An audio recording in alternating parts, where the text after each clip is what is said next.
Meanwhile, Jin Woo and the group regain consciousness, finding themselves surrounded by an endless snowfield. Confusion spreads as they realize the gate has vanished.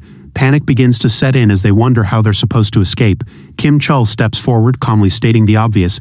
This is a red gate. His words spark confusion in Song Yi, who asks what that means. Jin Woo explains, his tone serious. Unlike regular gates, a red gate completely cuts them off from the outside world. There's no rescue coming. To leave, they must defeat the dungeon boss or wait until the dungeon collapses on its own. He warns that the inside of a red gate is teeming with dangerous magic beasts and survival is far from guaranteed. Before anyone can process the situation further, a volley of arrows suddenly rains down on them. One of the team members falls instantly, killed on the spot. As another arrow flies straight towards Song Yi, Jin Woo reacts swiftly, catching it midair before it can harm her. A woman in the group gasps at his speed, clearly impressed. But before they can regroup, they realize they are surrounded. Shadowy figures emerge in the distance, bows drawn.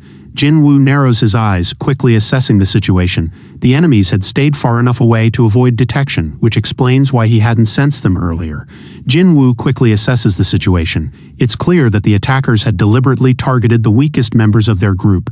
He reflects for a moment. If this had happened 2 months ago, he would likely be dead. The elves retreat into the snow, disappearing from sight. Song Yi looks bewildered, prompting Jin Woo to explain that these creatures are ice elves, known for their ruthless nature. Hunters have nicknamed them Ice Slayers for a reason. Kim Chul steps forward, addressing the group with a commanding voice. He makes it clear that they're on their own, no outside help is coming. If anyone wants to survive, they must follow his lead. However, Kim Chul is blunt about the harsh reality. I can't protect everyone, he says, announcing that they will split into 2 groups.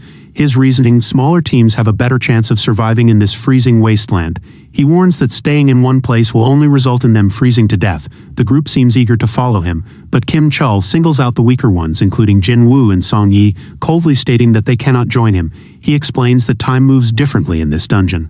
1 day inside equals an hour outside. It could take them months to either defeat the dungeon boss or wait for the dungeon to collapse. With a stern expression, Kim Chul declares that he will leave the weaker ones behind. We'll come back for you once the boss is taken care of, he says, but his tone leaves little room for trust. Jin Woo watches silently, observing the true nature of the man before him. The young woman in the group decides to follow Jin Woo instead of Kim Chul. Her decision catches Kim Chul off guard, and he finds her choice foolish. However, the woman has her reasons. She whispers to Jin Woo, observing his swift reaction to the earlier attack. She doubts he's really an E-rank hunter, suggesting he might be a rank or even higher. Kim Chul declares that his group will take the main road. Jin Woo, unfazed, suggests that his party head toward the forest instead. As Kim Chul's group marches forward, they soon notice deep claw marks etched into the trees. Kim Chul recognizes the sign immediately. They've entered the territory of the ice bear, a deadly predator.